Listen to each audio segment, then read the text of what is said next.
Pak Bagus. Bisa saya minta waktunya sebentar? Saya ingin mengobrol dengan Bapak. Boleh Pak Bagus?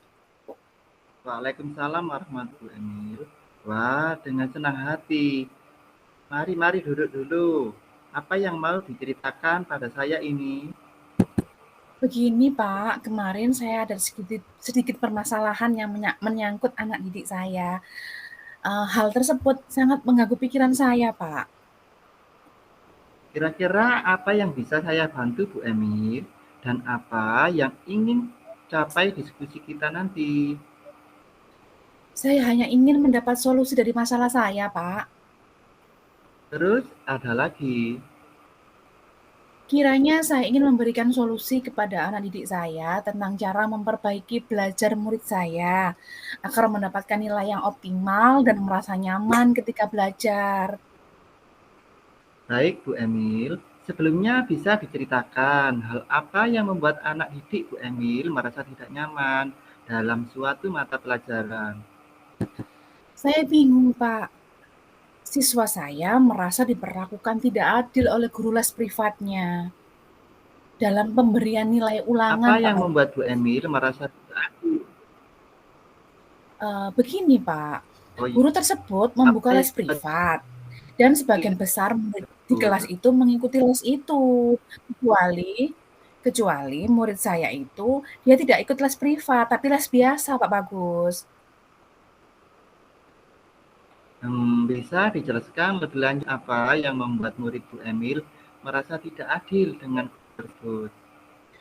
Murid saya merasa bahwa nilai yang diberikan itu tidak adil jika dibandingkan dengan siswa yang ikut les privat, Pak. Siswa yang ikut les privat itu mendapatkan nilai yang lebih bagus dari siswa yang mengikuti les biasa, Pak Bagus. Oh, begitu rupanya. Baik, saya mulai memahami. Selain nilai ulangan, apalagi yang membuat siswa tersebut merasa tidak nyaman, Bu? Siswa tersebut juga merasa tidak nyaman ketika gurunya itu sering menyindir murid yang tidak ikut les privat, Pak Bagus. Boleh saya tahu seperti apa bentuk sindiran tersebut? Murid saya cerita, beliau itu berkata, anak-anak dapat mengikuti les privat apabila memang memiliki kesulitan dalam belajar. Seperti itu, Pak Bagus. Itunya bentuk sindirannya. Apa yang membebani pikiran siswa tersebut setelah guru tersebut berkata demikian, Bu Eni?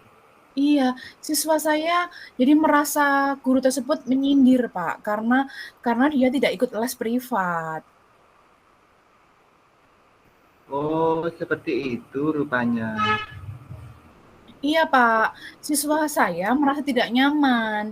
Siswa saya menjadi kepikiran kalau teman-temannya mendapat nilai yang lebih bagus dari dia karena teman-temannya ikut les privat.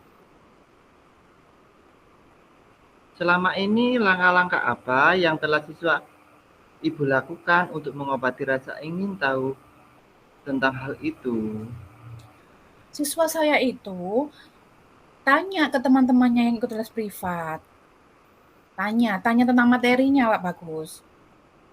Oh ya, apa yang siswa Ibu tanyakan pada temannya? Siswa saya itu bertanya kepada teman-temannya yang ikut les privat. Dalam hal ini tuh Agung sama Budi tentang materi yang disampaikan setelah mengikuti les privat tersebut. Lalu apa kata teman-temannya yang ikut les privat? Agung dan Budi bilang lebih paham Pak dengan penyelesaian soal-soalnya. Agung dan Budi juga dilatih dengan berbagai jenis soal. Dan Agung dan Budi juga itu belajar lagi ketika di rumah dengan soal-soal latihan yang diberikan oleh guru privatnya Pak Bagus. Seperti itu. Kalau dari murid Ibu Emil sendiri, kiranya apa yang ingin dia lakukan? Hmm, Begini Pak, sebenarnya dia itu berencana untuk menemui guru tersebut untuk mengkonfirmasi dugaannya selama ini Pak. Terus kenapa siswa Bu Emil belum melakukannya? Dia masih ragu, Pak. Dia takut dimarahi. Apakah sebelumnya siswa Bu Emil pernah dimarahi oleh beliau? Tidak sih, Pak. Kenapa murid Bu Emil tidak mencobanya? Benar, Pak. Seharusnya murid saya itu mencoba menemui guru tersebut ya, Pak ya. Bagus. Setelah dia bertemu dengan guru tersebut, kira-kira apa yang ingin disampaikan? Dia itu ingin menyampaikan bahwa dia tidak ikut les dan bertanya apakah itu memengaruhi nilai dia di kelas. Selain itu, dia juga ingin mengkonfirmasi alasan dia mendapat nilai kecil, Pak Bagus. Bagus sekali. Ayo lakukan itu, Bu. Selain itu, apa kekuatan yang siswa Ibu Emil miliki sehingga dia merasa yakin mendapat nilai tinggi walaupun tidak ikut les? Siswa saya itu suka belajar, Pak Bagus. Dia rajin juga. Setiap sore dia selalu mengulang pelajaran hari itu dan latihan-latihan soal juga. Selain itu, dia juga selalu membuat catatan dengan rapi. Dia juga suka menonton video tutorial dari YouTube jika dia tidak paham dengan pembelajaran hari ini. Tetapi Pak Bagus, akhir-akhir ini semenjak pandemi, orang tuanya kehilangan pekerjaan dan beralih berjualan kue. Dia terpaksa membantu orang tuanya berjualan kue pada sore hari, Pak Bagus. Nah, coba siswa Bu Emil pikirkan kembali tentang nilainya. Apakah disebabkan dia tidak ikut les atau karena kurang belajar? Wah, mungkin juga ya, Pak ya. Menurut Ibu, apa yang bisa siswa Ibu lakukan? Untuk ikut les dia tidak mungkin, Pak Bagus, karena dia tidak memiliki uang untuk membayar les privat. Tapi dia akan meminta bantuan temannya, yaitu Agung dan Budi, teman dia satu kelas. Dia ikut les, mereka itu ikut les. Biasanya mereka itu mau membantu temannya apabila teman-temannya itu belum mengerti tentang materi hari itu, Pak Bagus. Jadi apa rencananya siswa Bu Emil dalam mencapai tujuan tersebut? Dia akan menemui guru lesnya. Dia akan menemui guru lesnya tersebut dan menyampaikan ke guru tersebut bahwa dia tidak ikut les dan bertanya apakah itu mempengaruhi nilai dia di kelas. Selain itu, dia ingin juga mengkonfirmasi jawaban tes yang telah kemarin diberikan oleh gurunya tersebut, Pak Bagus.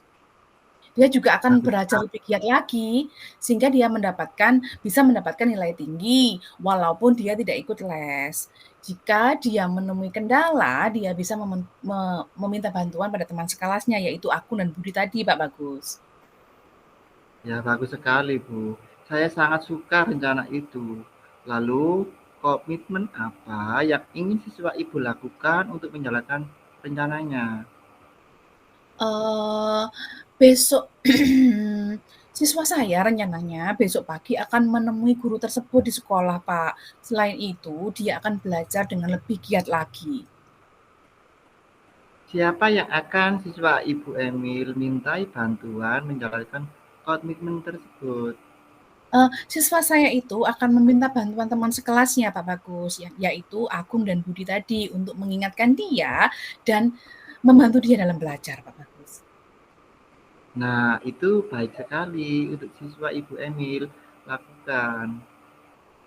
Terima kasih Pak Bagus sudah meluangkan waktu untuk mendengarkan cerita saya. Iya, Bu, sama-sama. Ya, Assalamualaikum Pak Bagus. Waalaikumsalam warahmatullahi wabarakatuh.